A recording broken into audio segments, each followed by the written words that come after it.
There is no avenue where the youth cannot contribute today. By youth in there, whether it is technology, whether it is engineering, whether it is medicine, whether it is politics, whether it is social service, or whether it is working with people or entrepreneurship. Today's youth Right. have got that ambition or that outlook that I need to grow beyond what is being taught to me, which itself is a very wonderful sign. And that makes me very hopeful for the future of this country. Whereas today's Right. parents think in those lines, I didn't get an opportunity. Let me support my children to the maximum extent that I can possibly do.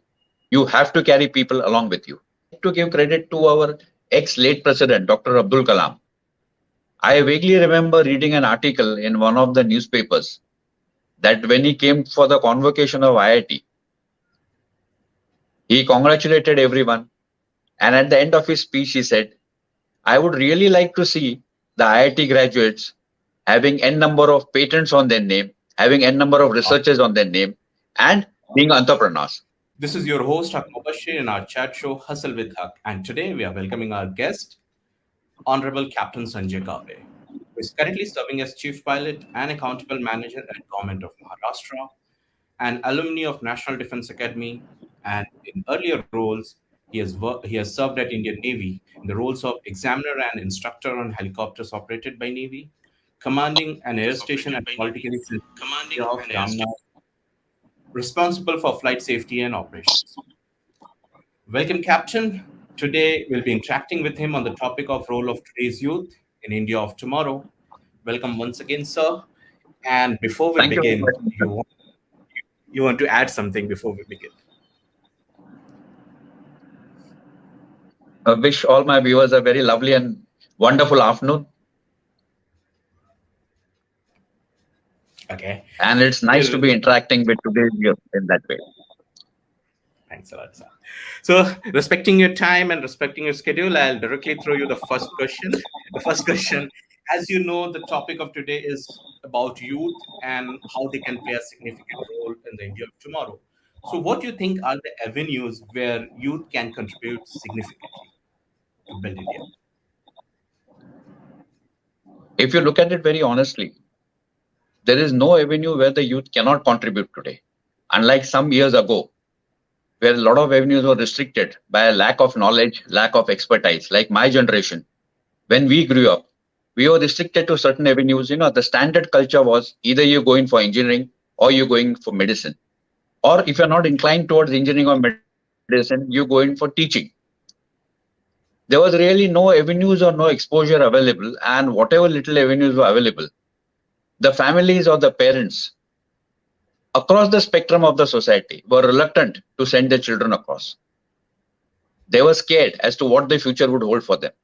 Whereas today, with the exposure and the environment that we have, you name a system, you name an avenue, we require youth in there, whether it is technology, whether it is engineering, whether it is medicine, whether it is politics, whether it is social service, or whether it is working with people or entrepreneurship.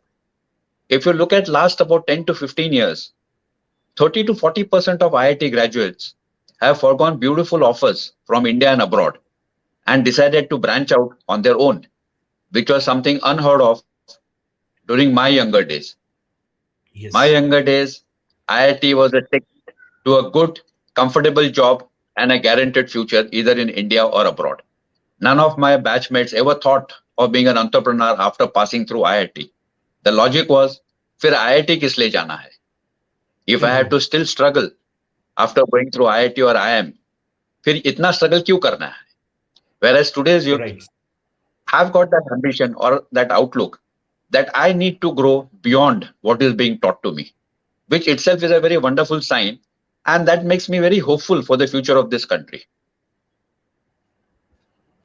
And you're so right, sir. I mean, like nowadays, when you talk, I was talking to a student who just passed 12th and is entering into an IIT, and she was like, brother, suggest me a course which helped me make my own establishment after I graduate from IIT. So you're so right. Correct. No, we were stereotyped in our age, whereas today's children are not stereotyped. And I would also give credit a little bit to their parents who are willing to experiment along with the children. They're willing to gamble. Yes. Maybe I will put it in a different manner. our parents or parents of people of my generation were not comfortable economically. So their worry Mm. was, if my kid doesn't settle, what do I do? Whereas today's Right. parents think in those lines, I didn't get an opportunity. Let me support my children to the maximum extent that I can possibly do. So right from the younger age, you hear the standard refrain. You do whatever you want to do. We are standing rock solid behind you. Only thing is, do let us know what you want to do. Don't spring a surprise on us, which is Absolutely a agree very with good you. sign for this Mhm. nation. Right. So, like, this is a this we generally don't read what you have read, that the concept of bringing up the kid and taking pride in their what they're doing has actually changed the things. You're so right. So one thing is like, which bring me to the next question, that nowadays we have a lot of young entrepreneur, young startup coming up, but somewhere down the line, are we missing the healthy and scientific interactions across all strata of society? Not really. This is the first step. When people start branching out in different Mhm. avenues or different sectors as entrepreneurs, they have to deal with scientific advances, scientific research, and interaction with people. You cannot be, with your blinkers on and continue in a single direction. Probably blinkers on approach was good enough if you're in a job. If I've done my IIM or if I've done my IIT and got into a tech company or a finance company, I could very comfortably put my blinkers on, disregard the entire world, focus on my sector, and still be known as successful in the commercial way or the stereotype way, like I'm getting a good pay packet, I have a good house, I can look after my family. Whereas as an entrepreneur, you really cannot afford to be with blinkers on. You need to know what are the changes in the society, what is the dynamics, what is the political scenario in the society. Right. You really cannot have a high-tech entrepreneurship in this country and say, I will only get people who are absolutely qualified. I'm not going to waste time in training. It may not work out with the social structure of the country in today's environment. You have to carry people along with you, which was not thought of 15 years ago or 20 years ago.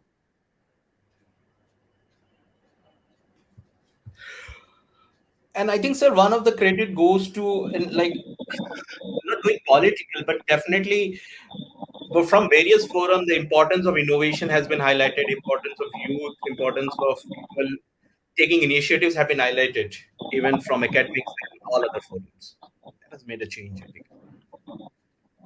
It has made, and to some extent, I would like to give credit to our ex late president, Dr. Abdul Kalam. I vaguely remember reading an article in one of the newspapers that when he came for the convocation of IIT, he congratulated everyone. And at the end of his speech, he said, I would really like to see the IIT graduates having n number of patents on their name, having n number of Wow. researchers on their name, and being entrepreneurs. He said, I am really not happy that the government is spending, the taxpayer is funding your education, and all of you are going abroad. And thereafter, there is no contribution to this country from your side. Whereas what I would expect these institutions like IIT and IIMs and NITs is to give people who can take this country forward in their own ways. I mean, very insightful. Uh, have a patent, that means you're technically fine, and be an entrepreneur, that means you're a source of income and you're contributing to the good story of India. I mean, really insightful, sir. So this brings to me another very, maybe very subjective question. It could be a subjective question, that what you see in what aspects you see is starkly different in today's youth as were 10 years or 12 years before, in when it comes to their approach and thinking. Well, when we were young, I belong to a generation which was in high school or college when the 1971 war was fought. So there was a wave of patriotism. Mhm. Most of the people of my generation had that feeling कि देश के लिए कुछ करना है. And unfortunately, majority of us did not know कि when we said देश के लिए कुछ करना है तो क्या करना है. Exactly. And there was no exposure. So some of us decided to join the armed forces. We thought, okay, देश के लिए हम कर रहे हैं. We were in that false sense of idealism that सिर्फ हम देश के लिए कर रहे हैं. It is after, a lot of water has flown down the bridges. Now you realize everyone is contributing towards a nation building. We also had that problem in our age was politics or social activity was considered as a taboo. Politics and social activity was considered as for someone who is not good in anyone. Forget politics and social activity. If you wanted to join hotel management or even law in the early 70s, standard reference from the society was, this guy is very bad in studies. He really can't do anything else in life. So he's gone for law, or that is why he's going for hotel management, or that is why he's going for hospitality training. Aviation sector was again like that. This guy really cannot take any responsibility. He wants to sham it out. He is not good in studies. So he is going into the aviation sector, which is not true. Certainly not true. Today, they are the most we also need to thank people. the internet. Yes. We need to thank the internet. The exposure that today's children or today's youth have is fantastic. And we realize that every sphere is as important, if not more, and everyone is contributing to nation building. No particular segment can really say that I am the only one who's contributing to nation building. No one else is doing it. Someone may say we are capitalist. Mumbai Stock Exchange or Bombay Stock Exchange is also contributing to nation building. It is ensuring that foreign funds flow in. You require funds. It doesn't matter from where they're coming in. Sir, this statement of yours, like everyone, whatever you're doing is actually contributing to the growth story of India, is actually a very forward-looking statement, which we does not generally hear from people.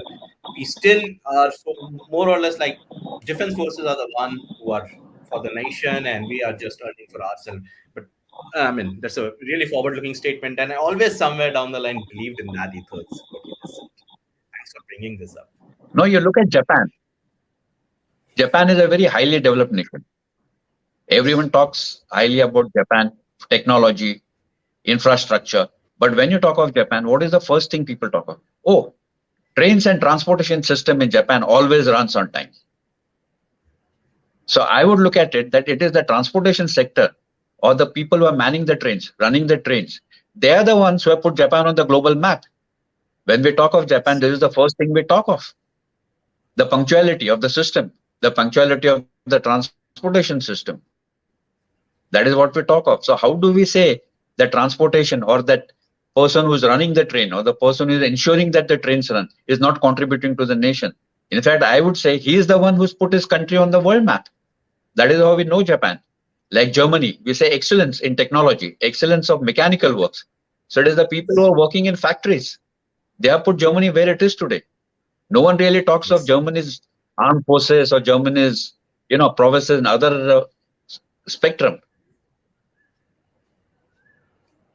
Mobile technology is where Germany just comes into picture. Korea. Yes. Switzerland. Okay, tourism. The tourism industry has put that country on the world map. So you really cannot say people who are involved in hospitality are not contributing to the nation. As far as Switzerland is concerned, they are the ones who have put their nation on the world map. I mean, after the banks, Swiss banks. Yes, that's a great holistic approach, sir. I think people should talk about the people who are in authority or the people who have influence should talk about this approach. And I'm sure when on hearing this, many youth will take pride on what they're doing because most of them still doesn't know this side of the window, what you just highlighted. So with this, I've already taken a lot of your time. Just few final message. Anything you have for our viewers, sir, based on your such a rich experience and the exposure which you have. For the younger generation, don't be scared of taking a step in an unknown direction. We were scared when we were young. I am being very honest. My generation as such, we were scared of taking steps in an unknown direction, fearing failure. We never thought about it that when there is a 50% chance of failure, there is also a 50% chance of success. We are more bothered about failure than about success. Whereas today's generation, please remember, you have an equal chance of failure and success, and there are ample opportunities available to you. If there are 4 people against you, there will be 6 people who will be supporting you. And the system is with you. irrespective of which government is in power. It doesn't matter. Every government's final aim is to ensure that the nation moves forward. And they are going to Yes. support you in all your endeavors. Very great. So basically, it is like keep going ahead in the right direction.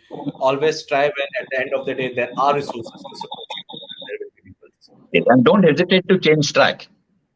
For some reason, like today, to be very honest, after 45 years of flying, I realized I think I would have been a better teacher. Okay. I had this thought 40 years ago, but I was scared to move into that direction for fear of failure. I'm pretty So sure you that's could not, have been a great motivator also. yeah. So if you feel that you have made a mistake, you want to change track, please do so. It is never too late in life to change tracks. Absolutely agree, sir. I mean, this I never thought this conversation will be so motivational and so insightful. And I can definitely say, sir, you have a great motivational power. You can definitely not only that. Thank you Some very people much come for from your the kind words. and you have an insight also into. Thanks very much for coming on the